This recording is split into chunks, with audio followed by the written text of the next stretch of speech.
Welcome back. In this session, I try to explain to you how we can use HTTP files and combine with HTTP YAC to pass data to the backend, right? So I create this new file, demo number two. I'm just going to copy our endpoints from first file here. Just make sure it's working. Perfect. So one of the way that we can pass the data to the backend is a query string. So if I want to pass the query string, let's say this is a cars.com like a website.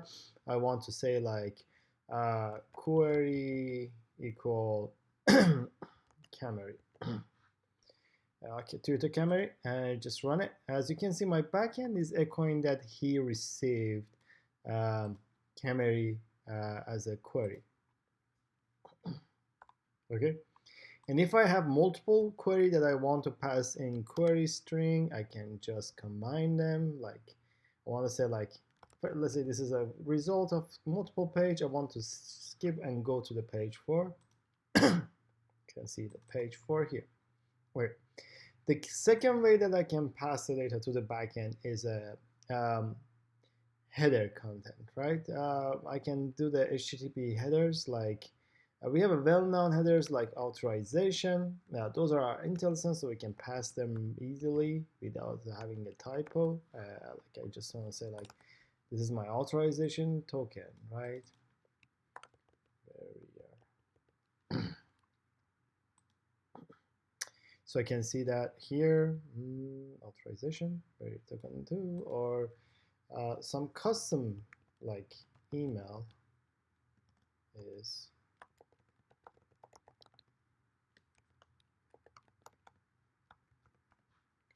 look, and I can see that that passed as a new HTTP headers to the backend.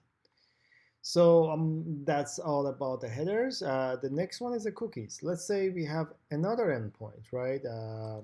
That in HTTP beans that is going to help us to work with cookies. So it's the same APIs. I'm just going to be ended with cookies or cookie. I don't remember cookies. Okay, and I'm just going to call this. This should be returns the cookie. And as you can see, we don't have anything in our cookie. We have cookie, and I can just say like I have a user, and user is Navid, and I can run it. And now you can see I have a cookies Navid. Cookie is different than parameter. So like if I'm going back here and calling this endpoint again, you can see now we have some cookie parameter here that is passing whatever we saved it. If I'm coming back here and I'm gonna say like ID your user ID is a something like this. You can see that first of all here we can see both cookies, and here if I'm going back and call this one again, I can see that both variable value is saved in my cookies. Cookies on the HTTP YAC HTTP files combination with VS Code. It's the host and VS Code is saved on a VS Code session, and it will be there till we are closing and opening the VS Code again.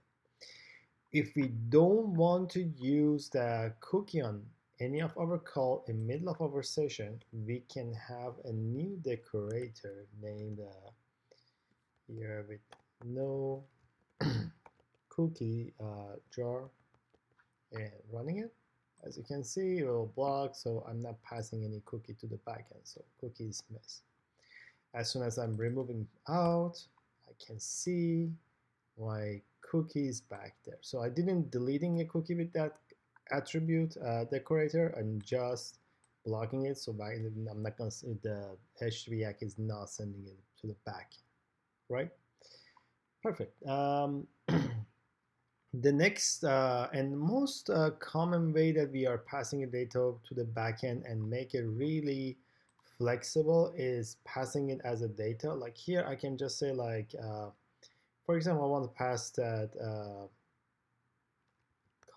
color. I want to say like color of the car equal red, and like engine equal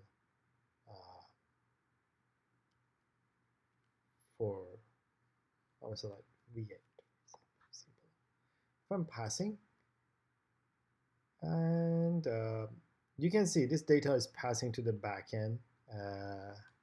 Anything that is not after the content header is going to be count as my calls data. Or I can just pass this as a JSON file, like I can just make it like a JSON file, which is acceptable with most of the backend APIs.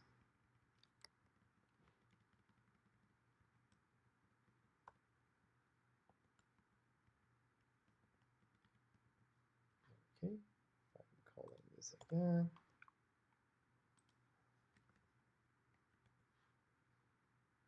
Running it. See, the data format is a bit different. It's detecting as a JSON, so it's saving it like this format, but the data is passed to the backend as JSON. Let's say I need to have an authorization in all my endpoints, right? Let's see here. Okay. So I can copy and pasting these, but this is going to be redundant to passing all the time all my endpoint, all my like um, duplicated content that I need for every call to the backend like this. The easiest way and the proper way is defining a variable for that, right? One of the way that we can define a variable for specific code in line in the file is creating a new code and defining it as a JavaScript here. Like for example, I want to pass that token. I can just say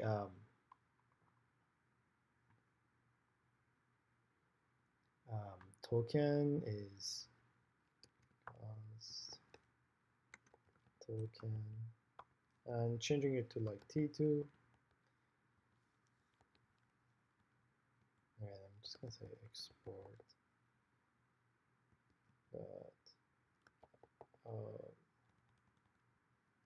default headers equal, and I'm passing the stuff that is common between my calls here.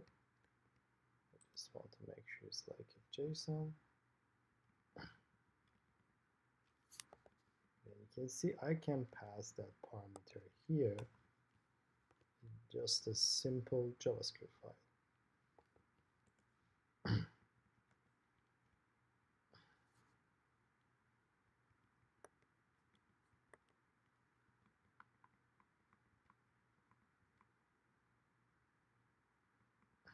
Okay, let's run it, see if it's working.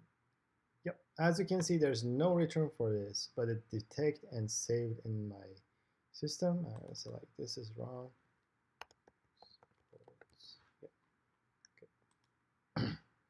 And one of the tips here, if I want to like reorder this, there's no order. I think it's not important usually, except you want to run all of them. But if you want to have different order, you can drag and drop them so you can change the priority.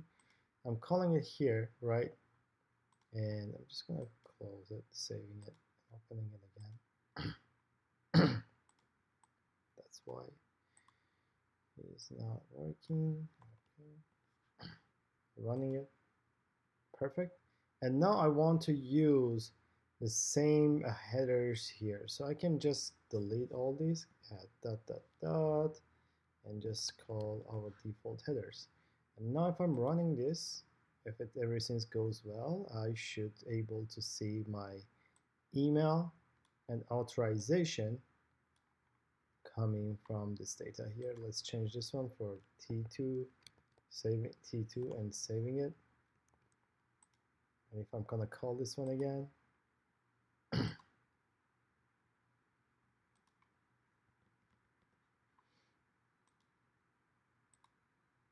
I can see the variables change.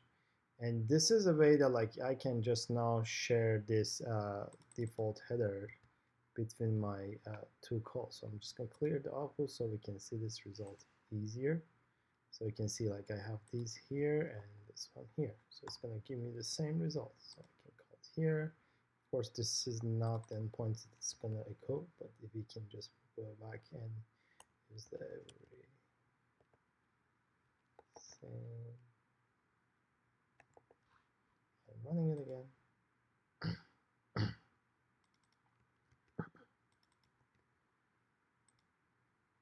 See, like it returned the same results. Basically, those headers are shared between two calls. Okay, and there's other way to share the data here. As you can see, I create an environment variable. There's a multiple way you can share the variables between the calls, and one of them is environment, and even environment setup is could be have like multiple way options. Like you can save them on the package.json, you can save it on the http yak.js file.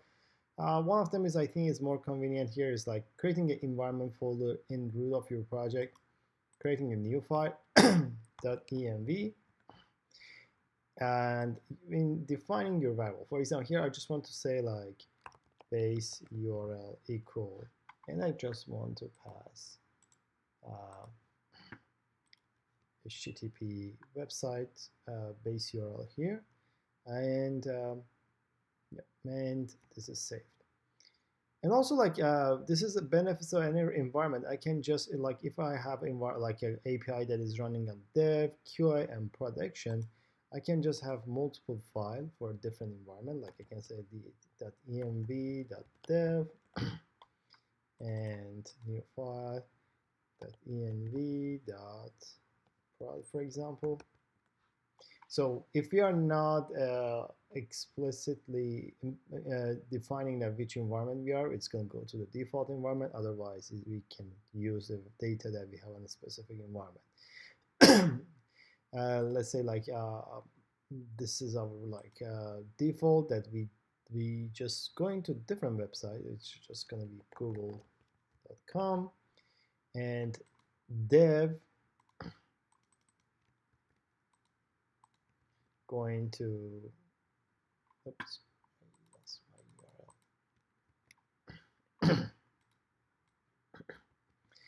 URL.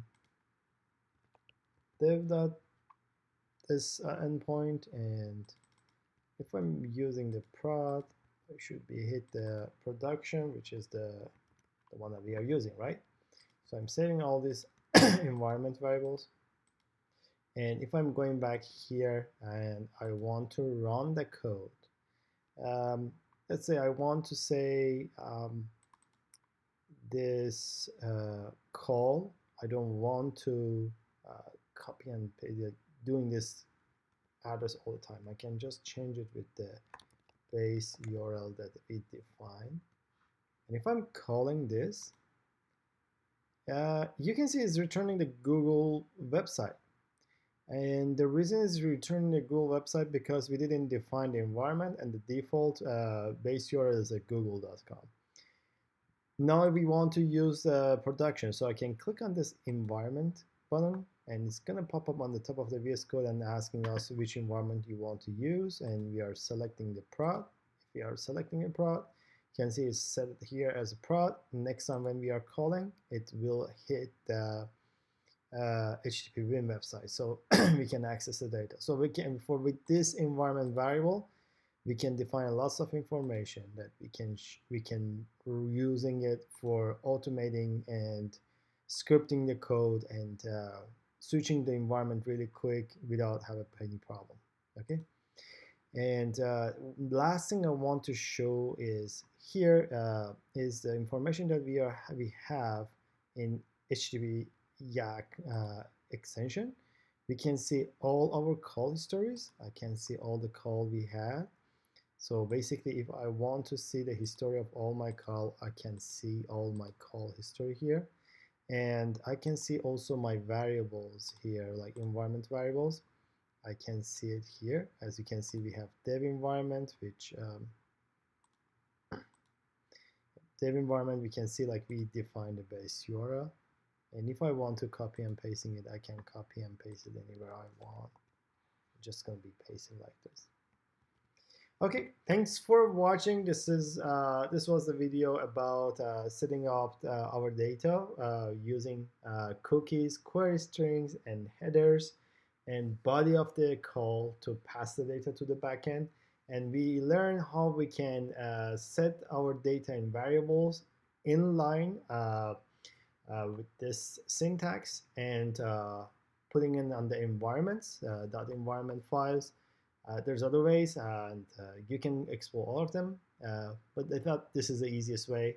If you like the other options, I can cover those in the next videos. Thank you for watching. See you on the next video. Bye.